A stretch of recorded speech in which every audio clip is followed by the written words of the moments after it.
Para continuar, quisiéramos solicitarle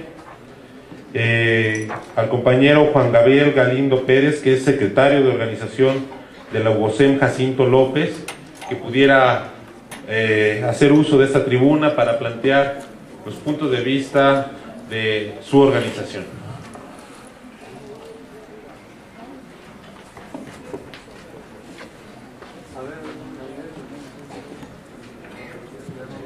Muy buenos días. Con la autorización del dirigente nacional de nuestra organización, pues agradezco el honor de dirigirme a ustedes, desde luego a la mesa del presidium.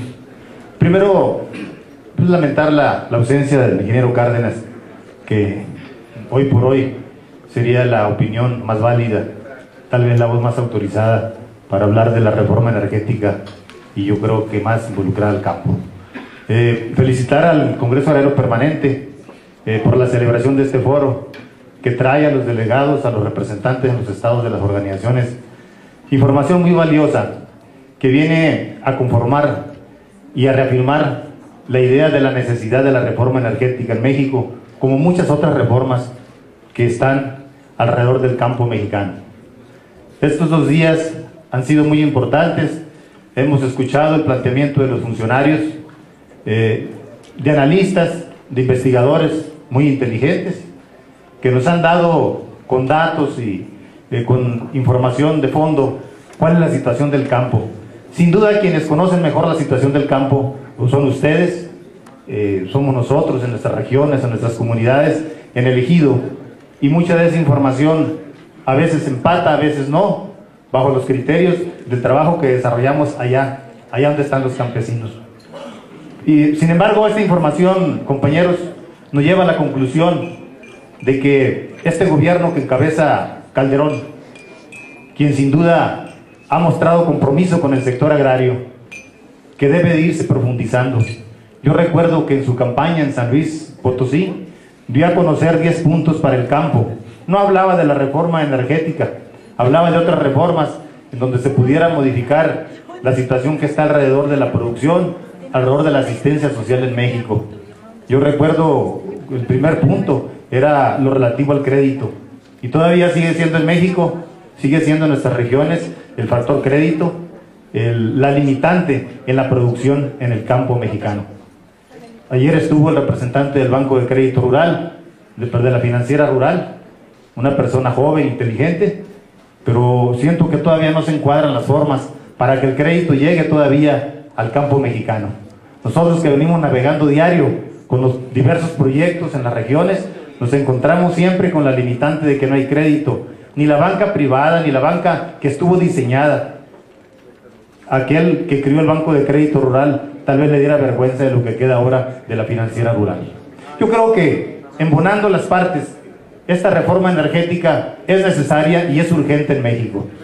Y lo que está en el centro de la discusión tal vez sea la renta petrolera, sean los recursos y cómo se aplicarán. Hoy en día la reforma petrolera, la reforma energética, más es pasto de aquellos que lucharon en una elección y que traen la resaca de una elección. La reforma energética, más que otra cosa, es pasto de los lineamientos de los partidos. Yo creo que todos los mexicanos deberemos de quitar esos detonantes. No podemos ser rehenes de aquellos que piensan así, que tienen una ideología que ya pasó de moda. No podemos luchar con esas ideas arcaicas o romanticismos ideológicos tal vez que estén maniatando el desarrollo en México. Pero ¿qué pasa? Ustedes y nosotros estamos convencidos que la reforma es necesaria. ¿Qué la limita? ¿Qué la limita? La limita en esos criterios, tomando tribunas, tomando la calle, haciendo presiones, tomando instituciones, amenazando a la sociedad, intimidando a la sociedad. Se pretende parar o frenar una reforma necesaria en México. Yo creo que la sociedad, cuando menos la campesina, el sector agrario, hoy estamos de acuerdo con las reformas que propone Felipe Calderón y que deberán desde luego aderezar en los términos de la renta petrolera y la ubicación de esos recursos de las cámaras.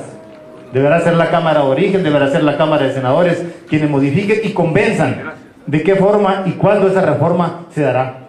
Ayer nos decían los funcionarios que estos recursos se irán a transformar en más fondos para la financiera rural, plantas de fertilizantes y muchas otras cosas más que aderezan la producción agropecuaria. Pero también estamos ciertos que esta reforma, aun cuando se hicieran a tiempo, no le alcanzarían a este gobierno a ponerlas en práctica. Sin embargo, se fijan las bases para que la parte terminal de esta administración de Calderón o la siguiente puedan meter a México en la ruta de la producción. El pensamiento de nuestra organización de la UGOSEM Jacinto López es que efectivamente hace falta y urge la reforma energética. Y también decirle a la parte gubernamental y a los congresos que pongan los candados necesarios. Sin duda se va a dar una reforma, no sabemos de qué tamaño, de fondo como la proponen, o una reforma maquillada. Pero un tipo de reforma va a salir en estos tiempos. Ojalá y sea a fondo, y ojalá el presidente de la República y su grupo de trabajo le apuesten más a los campesinos. Ojalá y se terminen muchos tiempos de estar esperando los beneficios en el sector agrario. Yo creo que cada uno de ustedes debe de tener mucho que decir en dónde nos presiona, qué es lo que ocupamos. Ojalá, pues, de esta bonita reunión, de este foro temático con relación a las reformas energéticas, se le haga llegar al presidente la solicitud fuerte y vehemente de que le apueste más a los campesinos, que sí lo apoyamos en la reforma energética, que este tipo de foros tendrá que hacerse en el país y en las regiones para armar un gran frente. Los campesinos, los obreros, los ciudadanos, los maestros, los universitarios, hacer una muy buena propuesta, no para combatir a los de enfrente, sencillamente para poder modelar cómo ubicamos esa renta petrolera, que es el factotum de esta reforma. En buena hora, compañeros, gracias por su atención y felicidades, compañeros del Congreso Agrario Permanente, por esta unidad que aún mantiene este Congreso. Muchas gracias.